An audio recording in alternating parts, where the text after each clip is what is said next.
Nós vamos ler hoje nos capítulo 1, versos de 1 a 4. Depois fazer uma análise do contexto do livro e fazer a exposição desses 4 primeiros versículos, tá bom? Neemias capítulo 1, versos de 1 a 4. Se você está com a Bíblia aberta e tem a mesma versão que a minha, versão atualizada, por favor, leia comigo, a uma só voz. Vamos juntos? As palavras de Neemias, filho de Acalias. No mês de Quisleu, no ano 20º, estando eu na cidadela de Suzã, veio Anani, um de meus irmãos, alguns de Judá. Então lhes perguntei pelos judeus que escaparam e que não foram levados para o exílio e acerca de Jerusalém. Disseram-me: os restantes que não foram levados para o exílio e se acham lá na província estão em grande miséria e desprezo. Os muros de Jerusalém estão derribados e as suas portas queimadas. Tendo eu ouvido estas palavras, assentei-me e chorei e lamentei por alguns dias, e estive jejuando e orando perante o Deus dos céus. Bom, eu quero então começar, o tema de hoje é as marcas de um consolador. As marcas de um consolador. Mas vamos então, antes da exposição, fazer uma retrospectiva histórica para pôr esse fato no seu contexto histórico correto. Penso que é de conhecimento geral de todos nós que o livro de Neemias é talvez a obra mais importante da literatura universal sobre liderança. É um dos mais robustos tratados de liderança de toda a literatura. Os princípios de liderança que este livro contém servem para a família, para a empresa, para as escolas, para as instituições públicas e para uma nação. Neemias, fundamentalmente, é um livro que abre caminhos e acende lampejos muito fortes sobre a questão da restauração. De você pegar uma situação em crise, de ruína, sem luz no fim do túnel, sem qualquer perspectiva de saída e de solução, uma situação que todo mundo está olhando para o mesmo cenário há anos, há décadas, há mais de um século, não vendo qualquer solução, e de repente você, mesmo de longe, antevê uma saída, se põe nas mãos de Deus para a solução desse problema, diagnostica o problema, motiva pessoas para abraçarem a solução do problema, e em tempo recorde você vê a solução chegando. Esse livro é um livro que inspira, que motiva, que entusiasma. Penso eu que se os nossos governantes, se os nossos líderes nas mais diversas frentes da nação conhecessem os princípios de Neemias, eles teriam muito mais êxito na consecução de seus projetos, na realização de seus ideais. Qual é o contexto histórico deste livro? Bom, o contexto é que Neemias escreve pós-cativeiro da Babilônia. O que foi o cativeiro da Babilônia? Pensem comigo aqui, só rapidamente. Nós tivemos 120 anos de monarquia em Israel, no que nós chamamos de Reino Unido. Reino Unido. Com 40 anos com Saul, 40 anos com Davi, 40 anos com Salomão. Quando Salomão morre, isso é o ano 931 a.C. O que acontece com a morte dele? Salomão tinha muita riqueza, tinha muita pompa, mas quando você tem um governo que tem muita riqueza e muita pompa no palácio, sobretudo, não tem almoço de graça, não é isso? Alguém está pagando a conta. Quem paga a conta do luxo dos governantes? Os pobres, o povo, os governados. Sempre que há uma transição de governo, é hora própria de quê? De reivindicações de mudanças, não é isso? Aqui nós fazemos isso em época de eleição. O cara está mandando, você quer mudar o governo, se você não está satisfeito com o que está aqui, para mudar. Aí você não está satisfeito com esse, muda de novo, e muda de novo. É o momento da reivindicação, a nossa reivindicação é o voto. Bom, na época lá não tinha voto. Então, o povo foi ao herdeiro do trono, o filho de Salomão, o Roboão. Diz, olha, alivia os impostos, cara, está demais. Não aguentamos não, estão trabalhando na meia com o governo, desse jeito não dá não. E ele, jovem, inexperiente, foi buscar conselho. Buscou conselho com os anciãos. Os anciãos disseram, escuta o povo, atende o povo. É verdade, o povo está oprimido demais. O povo está trabalhando na meia. Desse jeito ninguém vai para frente não. Se você não aliviar os impostos, o cara não consegue trabalhar. Se não consegue trabalhar, não consegue produzir. Se não consegue produzir, o seu governo vai estar encrencado. Mas ele não gostou desse conselho e foi buscar conselho com os jovens da época. Os jovens disseram, não, de jeito nenhum, cara. Bota a mão nesse povo. Pesa mais a mão nesse povo. Fala para esse povo que o seu dedo mínimo é mais grosso que o braço do seu pai. Esse povo tem que gemer. Pois bem, ele insensatamente rejeita o conselho dos anciãos, acolhe o conselho dos jovens. Sabe o que acontece? Das 12 tribos, 10 se rebelam e seguem a liderança de um líder cismático chamado Jeroboão I e formam o que nós chamamos de Reino do Norte, com as 10 tribos. Só ficaram Benjamim e Judá aqui no Reino do Sul, fiel à dinastia davídica. Esse reino do norte, chamou também de ou Efraim ou Israel, e mais tarde teve uma capital, Samaria. Esse reino durou 209 anos, de 931 a 722. Os 19 reis vieram em diversas dinastias, 8 dinastias diferentes. O que é uma dinastia? É um governo de uma família, tá? O reino do sul, chamado de Judá, que ficou fiel à dinastia davídica, nunca mudou a dinastia, por uma questão simples e lógica. Dessa linhagem vive o Messias. Então o Messias viria da tribo de quê mesmo? Tribo de Judá. Então não podia mudar a dinastia. Pois bem, até que em 722, esse reino do norte, indo de mal a pior, todos os reis, os 19 reis, foram maus, foram ímpios, foram perversos, foram idólatras. Aí a ira de Deus se acendeu sobre eles, e eles não se arrependeram. Deus mandou profetas, como Amós, como Oséias, como Miqueias, eles não ouviram. Aí o que aconteceu? A Assíria, que era um grande império da época, cerca Samaria, toma o reino do norte, e ele não mais existe politicamente. Isso em 722. Quem governava Judá nessa época era o rei Ezequias. Pois bem, o reino do sul, Judá, ainda tinha uma espécie de altos e baixos. Às vezes um rei piedoso governava, Deus abençoava, o povo ia bem, aí era substituído por um rei mau, e o reino entrava em decadência, em declínio, e Deus mandava profetas, alertava aqui, alertava ali, e o povo foi indo assim, nessa gangorra, para baixo, para cima, para baixo, para cima, até que a ira de Deus se acendeu também sobre eles, porque o povo não se arrependeu, porque lá estava o templo. Sabe o que aconteceu? Mesmo em pecado e desobediência, o povo pensou assim: se nós tivermos o templo no nosso meio, nós estamos garantidos, aqui está a presença de Deus. Então eles começaram a desenvolver uma religiosidade mística, sincrética até, e fizeram do templo uma espécie de talismã, de amuleto, de uma confiança falsa no templo. Aí o que acontece? A Babilônia prevalece sobre o Império Assírio, passa a ser a senhora e dona do mundo, e em 606, Nabucodonosor cerca Jerusalém pela primeira vez. Não toma a cidade, mas leva os nobres para lá. Naquela leva foi levado Daniel e seus amigos. Depois ele volta em 596 para um segundo cerco, também não consegue tomar a cidade.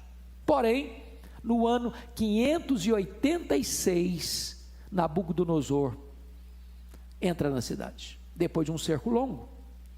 Ele invade a cidade, ele destrói o templo de Salomão, ele leva o restante do povo para o cativeiro, deixando uma cidade arruinada, cheia de escombros, de pedras reviradas, e leva esse povo para o cativeiro. O profeta Jeremias, que profetizou antes e durante o período do cativeiro, profetizou que o cativeiro duraria quantos anos? Quantos anos? 70 anos. Então, se eles foram levados em 586, quando terminaria esse cativeiro? 516. Muito bem. 516. A cidade ficou destruída, Jerusalém.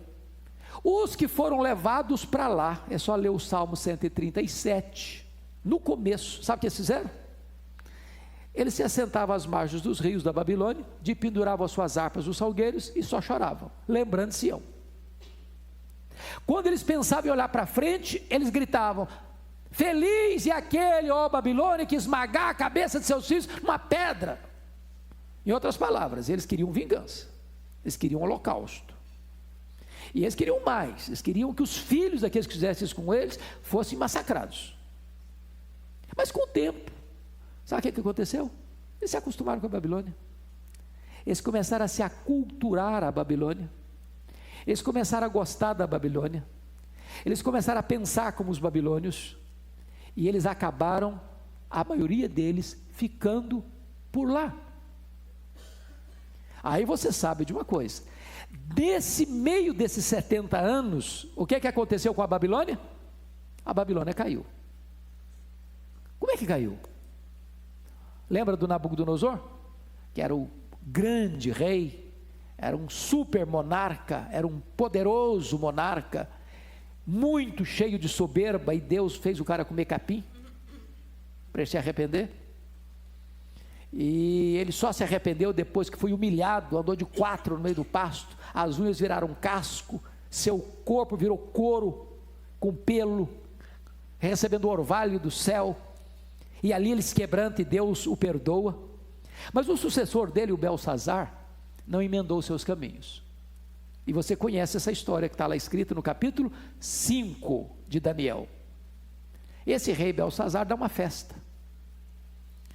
com os seus convidados especiais, e de repente a festa, com suas bebidas, com suas danças, com as suas diversões, ele quer apimentar um pouco mais essa festa, e lembra dos vasos do templo de Jerusalém, que tinham sido saqueados, e ele diz: traz lá os vasos, vamos beber nesses vasos, zombando de Deus e da fé dos judeus. E é nesse momento que aparece uma mão escrevendo na parede: Mene, Mene, Tekel, Farsim. E essa escrita era misteriosa, e ele não conseguiu decifrar, os magos da Babilônia não conseguiram decifrar. Aí Daniel é levado àquela sala e decifra isso: pesado foste na balança, contado foi o teu reino, serás entregue nas mãos dos inimigos, e tu mesmo morrerás esta noite. E naquela noite, enquanto o povo estava bebendo nessa festa, o rei e os seus convidados nobres, um comandante de um outro império que estava se fortalecendo, o Império Medo-Persa, Dario, estava desviando o curso do rio Tigre, e estava fazendo crateras nos muros inexpugnáveis da Babilônia, e entrando com o seu exército lá dentro da cidade, para tomar a cidade. Naquela noite, Babilônia caiu nas mãos do Império Medo-Persa. É claro que o Império Medo-Persa tinha uma outra filosofia. O Império Medo-Persa não tinha tanta ideia de pegar um povo dominado e levar para o seu território, mas tinha a ideia de dominar o povo no seu próprio território. Então, fazia parte da política do Império Medo-Persa devolver os povos conquistados para suas terras. Isso tudo combinava com o projeto de Deus, que o cativeiro tinha que durar quantos anos? 70 anos. Pois bem, então, se o cerco de Jerusalém foi em 3 turnos, 606, 596, 586, o retorno da Babilônia também foi em 3 turnos. Foi também em 3 turnos. Quem foi o primeiro a sair para levar a gente para lá? Zorobabel. Que ano foi? 516. Qual foi a missão de Zorobabel? Reconstruir o templo. Quando ele chega para reconstruir o templo, ele teve um problema. Qual foi o problema? Os samaritanos, quem eram os samaritanos? Eram os membros do reino do norte que, misturados com outros povos que vieram habitar aquela região, tornaram-se um povo miscigenado. Mas não só miscigenado do ponto de vista de raça, mas também sincrético do ponto de vista de religião. Eles quiseram se juntar a esses judeus para reconstruir Jerusalém, mas com o propósito de impedir que a religião judaica voltasse dentro da sua integridade. Até porque o cativeiro babilônico teve um grande efeito espiritual no povo judeu. Sabe qual é? Quem pode me falar qual foi o grande efeito espiritual no povo judeu que aconteceu no cativeiro babilônico? Acabou a idolatria. Você não vê mais o povo adorando os deuses. Segundo, acontece lá na Babilônia um fato que marcou a religiosidade dos judeus, na época de Jesus inclusive, a instituição das sinagogas. Já que eles não tinham tempo, eles reuniam em grupos menores para estudar a lei. Então, os judeus que retornaram, nós não aceitamos a parceria de vocês. Não é por questão racial, é por questão de fé. Nós não podemos misturar nossa fé. Aí eles resistiram, os judeus. E aí eles escreveram para o rei Artaxerxes, dizendo: olha, rei Artaxerxes, esses judeus que voltaram não têm boas intenções não, eles voltaram para conspirar contra o reino, eles estão armando contra você. Aí o que acontece? O rei Artaxerxes baixa um decreto e impede que a obra da reconstrução fosse feita. O que acontece? Os judeus que voltaram, cada um foi cuidar dos seus negócios, das suas casas, dos seus sítios para lá, cuidando das suas casas, deixando a casa de Deus desamparada. É nesse momento que Deus levanta Ageu, é nesse momento que Deus levanta Zacarias para encorajar o povo à reconstrução. Pois bem, aí vem uma segunda leva mais tarde. Quem lidera a segunda leva? Quem? Esdras. Quem era Esdras? Esdras era um escriba, Esdras era um mestre, Esdras era um sacerdote, Esdras era alguém que tinha se especializado na lei de Deus, para ler a lei de Deus, para conhecer a lei de Deus, para ensinar a lei de Deus, conforme 7 e 10 do seu livro. Então, os sacerdotes que tinham vindo, estavam cuidando de lavouras, não queriam mais cuidar da casa de Deus, estavam em ruínas. E a última leva que vem com a liderança de Neemias. Ora, preste atenção nisso. Neemias só volta no ano 444. Já tem praticamente 120 anos que a cidade tinha sido tomada. Agora pense comigo aqui na nossa realidade, uma cidade de bate-escombros, 120 anos. O povo que ficou está pobre. O povo que ficou está desanimado. O povo que ficou tem embargo político para a reconstrução da obra. O povo que ficou está cercado de inimigos que não querem que a obra seja feita. Então tem muitos componentes desanimadores para reconstruir Jerusalém. É nesse contexto que Neemias, que era copeiro do rei Artaxerxes, na cidadela de Suzã, que era o palácio de inverno desse rei, recebe a visita de alguns judeus e do seu irmão Anani. E ele faz a seguinte pergunta a eles, olha aí comigo. Olha a pergunta do verso 2. Então lhes perguntei pelos judeus que escaparam, que não foram levados para o exílio, e acerca de Jerusalém, porque é claro que nem todos literalmente foram levados para a Babilônia, ficou muita gente para trás, certo? Tanto os que ficaram para trás, como os que tinham vindo, já estavam cada um cuidando dos seus negócios, conforme diz Ageu. Então ele perguntou sobre isso. Qual foi a resposta de Anani? Os restantes que não foram levados para o exílio e se acham lá na província estão em grande miséria e desprezo, os muros de Jerusalém estão derribados e as suas portas queimadas. Então é aqui que eu quero parar um pouquinho para começar a minha exposição do texto. Então agora vamos iniciar a exposição do texto, dos 4 primeiros versículos. Primeiro, um homem que está a serviço de Deus e dos homens. Um consolador é um homem que está a serviço de Deus e dos homens. Vamos primeiro pensar Neemias. Quem pode me falar o significado do nome Neemias? Neemias significa aquele que consola. Neemias significa aquele que recebeu de Deus a missão de ser um consolador. Qual a ocupação de Neemias? Olha o versículo 11 lá. Era copeiro do rei. O que significa copeiro do rei? Seria apenas um garçom hoje? Não. Qual era a função dele? O copeiro do rei era o homem que experimentava a comida e o vinho do rei antes do rei se alimentar ou beber. Por que isso? Porque naquela época havia muita conspiração nos palácios. Para você ter uma ideia, é só ler a história dos reis de Israel, sobretudo o reino do norte, que um camarada ia lá, matava o rei. E em vez dele ir para a cadeia, ele assumiu o trono.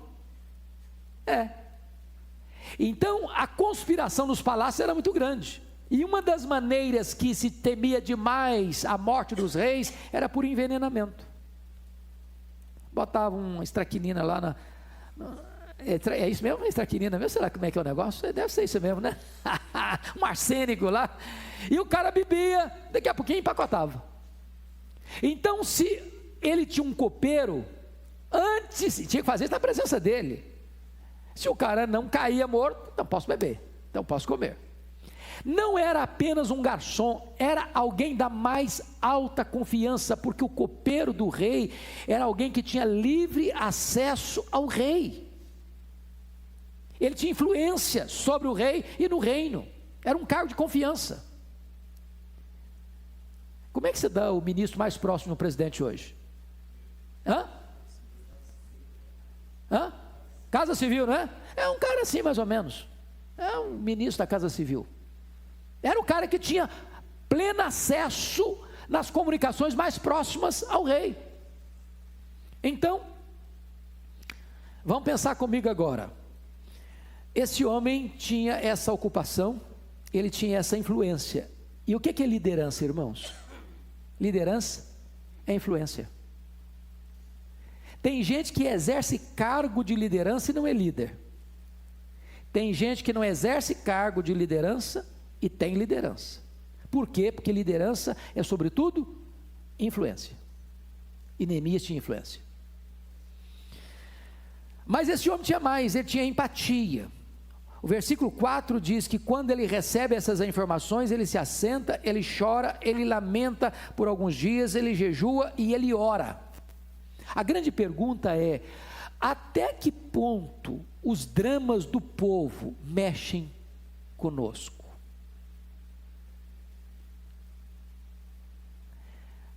Pensando em Brasília um pouco, até que ponto aqueles que governam a nossa nação sentem na pele os dramas do povo brasileiro, sobretudo os mais pobres, ao saber de gente que ainda vive abaixo da linha de pobreza, na miséria? Será que alguns perdem o sono por isso? Será que deixa de se comprar lotes de lagosta e vinhos caros por causa disso? Será que deixam de desviar dinheiros de propinas gordas para os seus próprios interesses e contas bancárias por causa disso?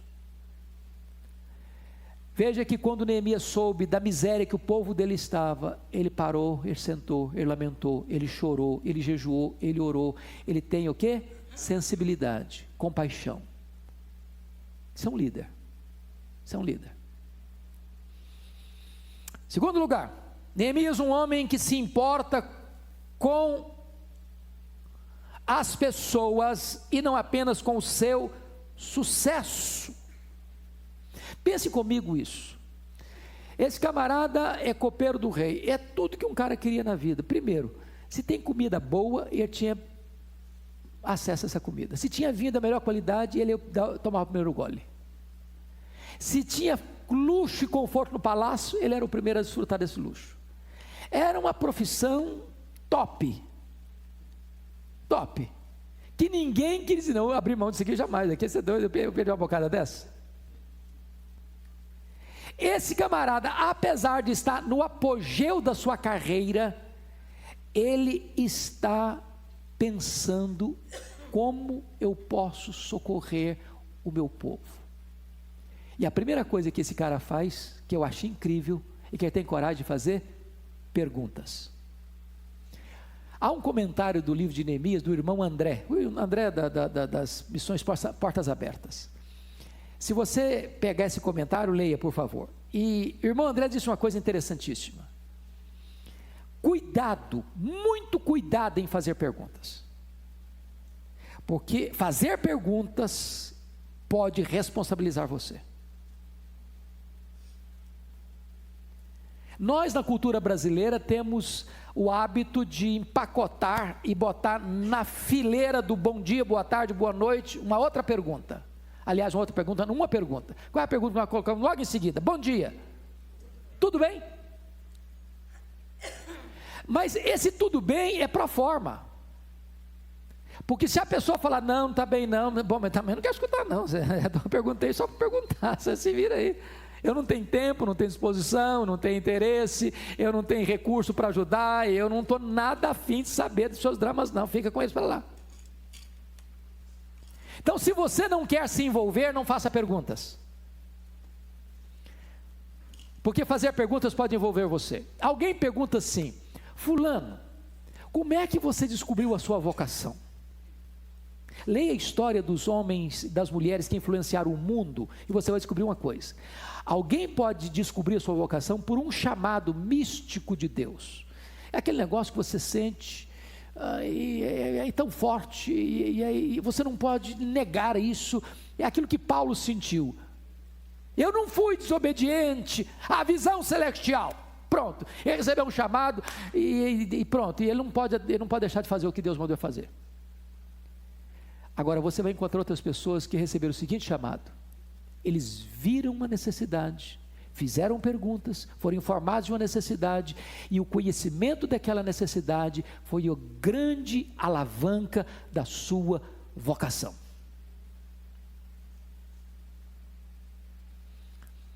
Eu tive agora em Angola, recentemente.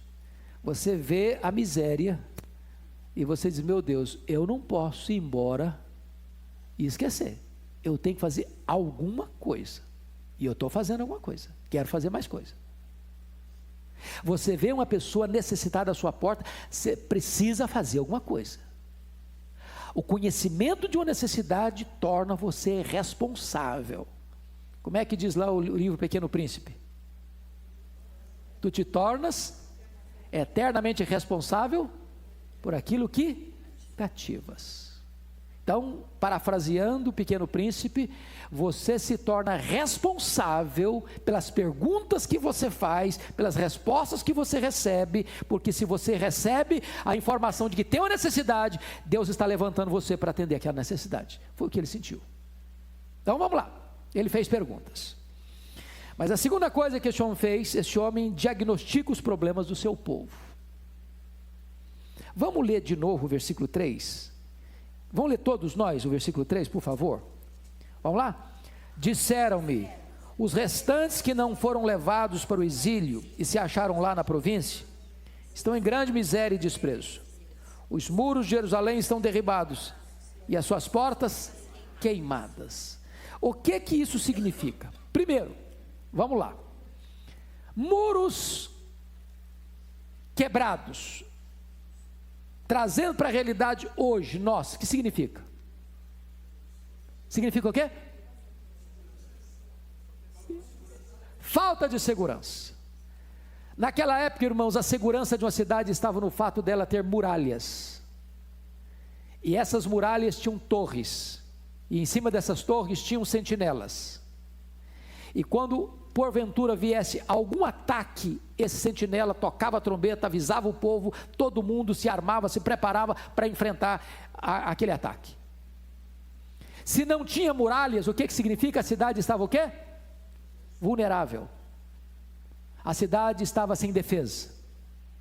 Agora eu pergunto a vocês: insegurança pública hoje é um problema para brasileiro? Faça uma enquete, você vai ver que talvez um dos maiores problemas do brasileiro hoje é medo de sair de casa. Porque ele sai de casa, é bala perdida, é assalto, é sequestro, é arrombamento, é batedor de carteira. E aí você bota cadeado, aí você bota cerca elétrica, aí você bota alarme, aí você bota cachorro bravo, e você se sente inseguro ainda. Neemias está diagnosticando que o primeiro problema de Jerusalém é que era uma cidade vulnerável, o povo não tinha segurança pública. Segundo lugar, o que significa portas queimadas a fogo? Duas coisas. Para que serve uma porta? Para quê? Para entrar e para sair. Ok, se não tem porta, então não tem critério de entrada e não tem critério de saída. Mas tem mais outra coisa importante. Os juízes, naquela época, julgavam o povo em que lugar? Numa corte bonita? Num prédio de mármore? Não. Os juízes julgavam as causas do povo nas portas da cidade. Em não havendo portas, o que não havia lá? Sistema judiciário para proteger o povo. Não havia um sistema jurídico, legal, capaz de dar ao povo segurança nas demandas que tinham. Você foi roubado? Vou recorrer a quem? Alguém sequestrou? Vou recorrer a quem? Fui prejudicado? Recorrer a quem? Então, quando o poder judiciário não funciona, o povo fica o quê? Exposto à injustiça. Agora eu vou fazer outra pergunta. Vocês acham que esse é um problema ainda hoje? Vocês acham que nós temos um problema hoje no poder judiciário? Vocês têm plena confiança na nossa Suprema Corte? Vocês acham que mesmo aqueles que deveriam ser os guardiões da lei, hoje às vezes cedem por pressões ou seduções do poder para fazerem manobras nos bastidores? Então vejam vocês que Neemias está diagnosticando o problema dele lá, no ano 444 a.C. Nós estamos falando de 2.500 anos. E estamos lidando com os mesmos problemas hoje aqui. Terceiro problema que ele diagnostica, o que está escrito aí no versículo 3? Ele diz assim, os que estão lá, estão em grande o quê? Miséria. O que é grande miséria, gente? Grande o quê? Pobreza. Pobreza. Grande pobreza. Em outras palavras, eles retornaram para Jerusalém, mas não viram os sonhos cumpridos, o templo não está levantado, a cidade está cheia de escombros, os que ficaram lá estavam em grande miséria e em pobreza, estão cercados de inimigos, não tem dinheiro, não tem ânimo, não tem recurso, não tem liderança, tem muito inimigo, tem muitos embargos, tem muitos entraves no caminho. Então, agora volta de novo ao Brasil. Vocês acham que nós temos esse drama hoje? De pobreza? Irmãos, nós vivemos, louvado seja o Senhor, pelo privilégio que temos, mas vivemos outra realidade, sabia? Outra realidade.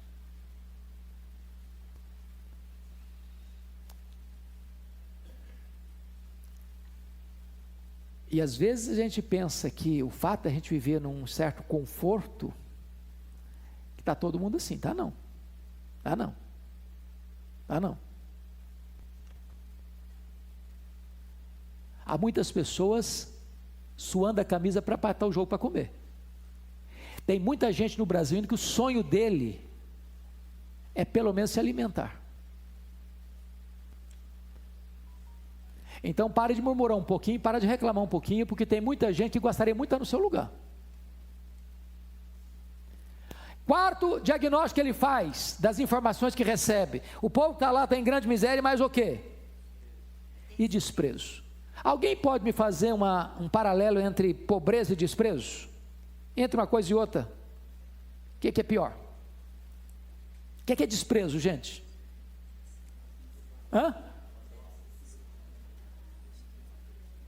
É você estar vivendo uma situação dramática e ninguém não está nem aí.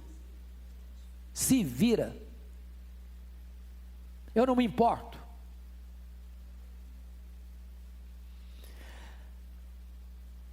Agora preste atenção que ele fez uma pergunta e ele recebeu uma resposta. E ao receber essa resposta, sabe o que ele sentiu? Deus está me chamando. Deus está me chamando. Você não quer receber chamado de Deus? Ligue o ar-condicionado da sua casa, ligue o Netflix, faça uma bacia de pipoca, pega um guaraná gelado e passe gostosamente uma tarde, uma noite. Você não vai receber chamado nenhum. Sai de casa, dá uma volta na rua, dá uma pulada na favela, vá para os grotões do Brasil. Ao fazer uma viagem, de vez em quando não viaja só para Dubai ou Nova York, não, vá para Angola, para Moçambique.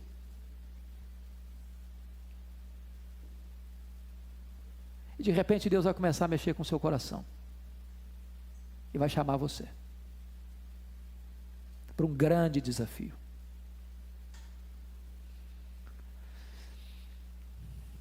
Mas mais do que isso, irmãos, Neemias é um homem que se levanta como resposta de Deus aos problemas do seu povo.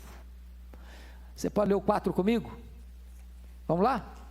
Tendo eu ouvido estas palavras, assentei-me e chorei, e lamentei por alguns dias, e estive jejuando e orando perante o Deus dos céus. Oh, meus irmãos, talvez nós estejamos aqui necessitados de pedir a Deus uma coisa: o dom das lágrimas. Qual foi a última vez que você e eu choramos ao tomar conhecimento de que alguém a 1.500 quilômetros de você está passando a necessidade? O que está fazendo Neemias chorar não é alguém que está morando do lado dele, não. Preste atenção, Neemias muito provavelmente não conhecia Jerusalém. Neemias nasceu no cativeiro. Neemias só conhecia Jerusalém de ouvir falar. E este homem começa a chorar pelo seu povo. Os problemas do seu povo levaram às lágrimas, a um profundo lamento.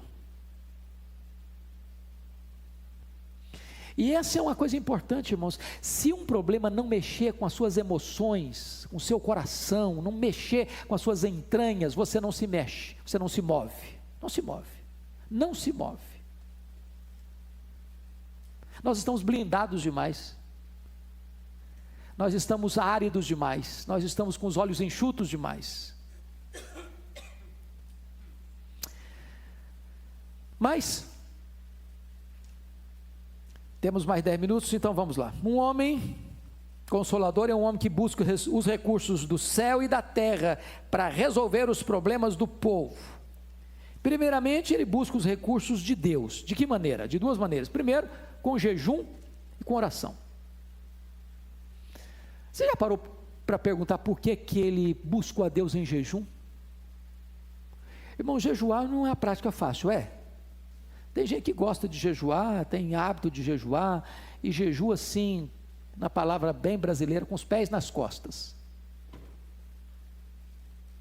Tem outros que têm problemas de saúde, não podem jejuar. Mas, quando você jejua, você está tomando uma decisão. Por exemplo, você toma café, almoça e janta quase que automaticamente, não faz isso? Tem hora que você nem sente que você está com fome, está na hora de almoçar, você almoça. Ou você trabalha de escala, tem horário, 1 hora para almoço, deu meio-dia, ou você sai para almoçar, ou então você perde a hora do almoço, acabou. Então você vai almoçar meio-dia, porque meio-dia é a hora de almoçar e acabou. Você nem está com fome, mas almoça. Quando você jejua, seu estômago toca a campainha. Estou com fome. E aí você é alertado que você está com fome. E aí sabe que todas as imagens das comidas mais saborosas passam ao vivo e em cores diante de você. Quando você comeu assim, há 2 anos, vem a sua imagem, puxa vida, aquela picanha, aquele pudim de leite condensado. Seu estômago começa a mexer com você. Aí você diz para o seu estômago assim: olha, tem coisa mais importante. Eu estou me abstendo do alimento que é bom para buscar o que é melhor ainda. E aí você começa a se mortificar. Aí você começa a se quebrantar. E aí você que passou o dia inteiro sem pensar em Deus, você começa a pensar em Deus. E aí você começa a orar. E aí você começa a dizer: Deus, eu preciso do Senhor mesmo. E daqui a pouquinho Deus está mexendo com o seu coração. E daqui a pouquinho Deus está sendo o seu deleite, o seu prazer. Daqui a pouquinho Deus está dizendo assim: meu filho, então agora eu vou usar você. Agora você está pronto. Porque se você não orar e não jejuar, ainda que você se disponha a fazer, você não vai fazer. Você não está preparado para fazer. Você não está quebrantado para fazer. Você não está revestido de poder para fazer. E é por isso que esse homem ora e jejua. Primeiro, buscando os recursos do céu. Mas eu concluo dizendo o seguinte: que Neemias era um camarada prático. Ele ora e age. Porque se você ora e não age, você está vivendo uma espiritualidade de fuga.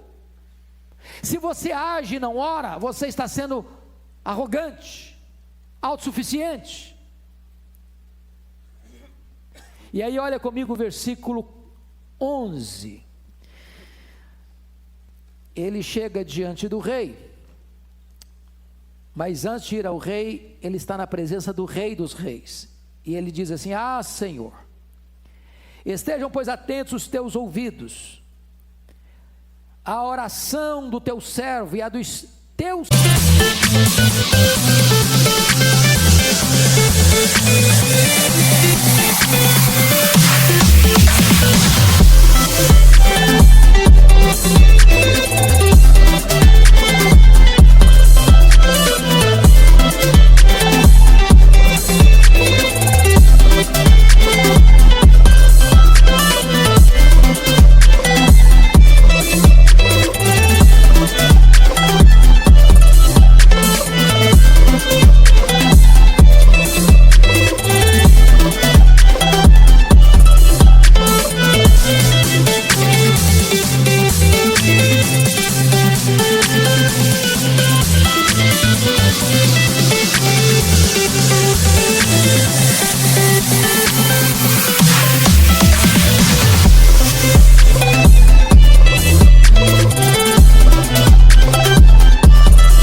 que se agradam de temer o teu nome, concede que seja bem sucedido hoje o teu servo, e dá-lhe mercê perante este homem. Ele tinha uma causa a apresentar, e ele ora e pede oração por ele, e ele vai levar ao rei Artaxerxes o pleito dele, para enviá-lo, e para dar a ele todos os recursos suficientes para ele restaurar os muros de Jerusalém. E ele se coloca nas mãos de Deus para isso. Ele pede a Deus estratégia para isso. Ele sabe que a bênção de Deus vem sobre ele, mas ele sabe que as portas práticas para a reconstrução de Jerusalém precisa passar pelo rei Artaxerxes. Então, eu gostaria de concluir a nossa aula hoje, trazendo para nós 3 aplicações práticas. Primeiro, os problemas aparentemente insolúveis têm solução quando homens e mulheres comprometidos com Deus se levantam para agir. Você crê nisso? Problemas aparentemente insolúveis têm solução quando homens e mulheres comprometidos com Deus se levantam para agir. Preste atenção que o cenário da cidade de Jerusalém em ruínas tem 120 anos, está lá, pedras sobre pedras, escombro sobre escombro, urtiga crescendo. Ninguém acredita que aquilo possa ser restaurado. É preciso ter visão, é preciso ter paixão, é preciso ter compromisso, é preciso ter ação. E aquilo que ninguém acreditava que ia ser resolvido, um homem diz: vai ser resolvido. Ele vê a solução, ele enxerga a solução, ele se põe nas mãos de Deus para ser a solução. Então essa é a primeira aplicação prática. O que é que hoje você vê na sua vida, na sua casa, na sua família, na sua igreja, na sua cidade, no seu país, que precisa de solução? E você diz: meu Deus, eis-me aqui, eu quero ser parte dessa solução. Segunda aplicação prática: os homens e as mulheres mais eficazes são aqueles de coração quebrantado pela oração e pelo jejum.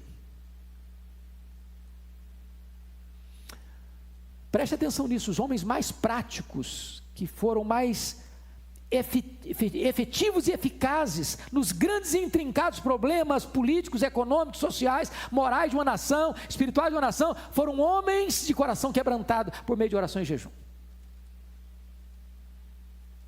Quem dá sabedoria é Deus, quem dá a direção é Deus, quem dá o poder é Deus, quem abre as portas é Deus.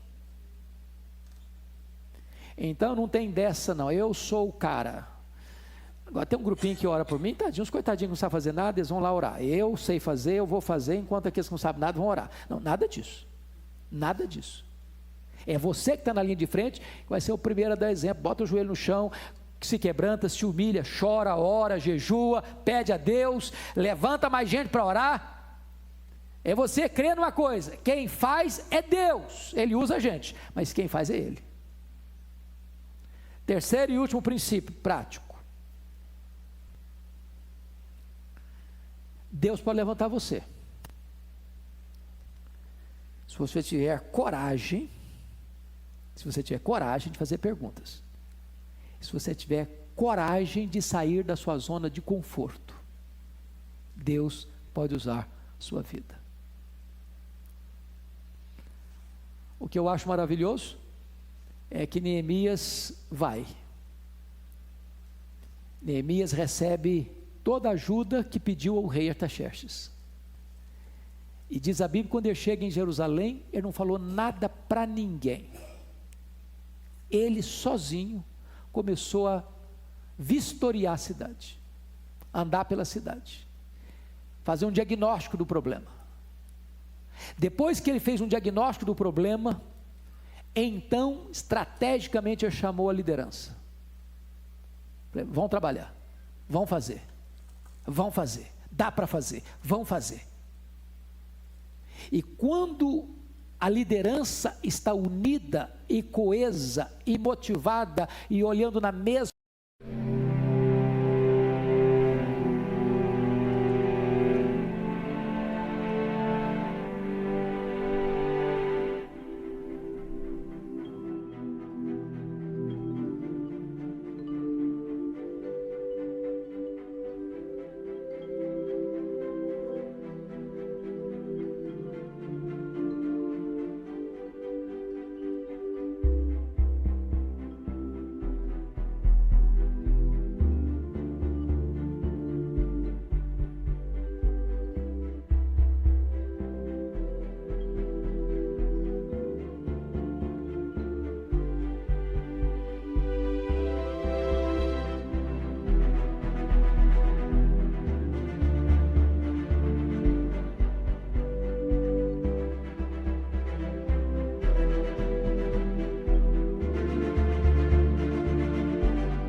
direção, então todo o povo se junta para fazer. E aquilo que tinha 120 anos, que estava debaixo de escombros, Neemias realiza com grande perícia. Com quanto tempo? 52 dias. Deus pode ainda fazer coisas extraordinárias, se você se colocar nas mãos de Deus e se você sair da sua zona de conforto. Que Deus nos ajude, que Deus nos abençoe. Eu queria agora encorajar vocês, que neste curso de Neemias, que será dado aqui, nas escolas bíblicas dominicais, de 5h40, vocês lessem de novo o livro de Neemias. Esse livro é empolgante, vai aquecer o seu coração. E quem sabe, irmãos, Deus há de, pela sua graça, nos dar a bênção de nos levantarmos, dizer: Deus, eu quero ser um instrumento nas tuas mãos. E quem sabe a gente possa ver milagres extraordinários acontecendo aqui na igreja e em outros lugares, como resultado do estudo deste precioso livro. Vamos ficar em pé? Eu vou pedir ao presbítero Reinaldo que nos eleve a Deus uma oração. O gente vai pegar o microfone para ele e vai orar por nós. E daqui a pouquinho, então, intervalo para o culto das 7.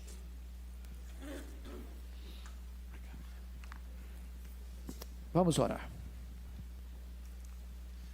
Santo e poderoso Deus, nós te agradecemos, ó Pai, porque a tua palavra foi exposta aqui nesse momento, ó Deus.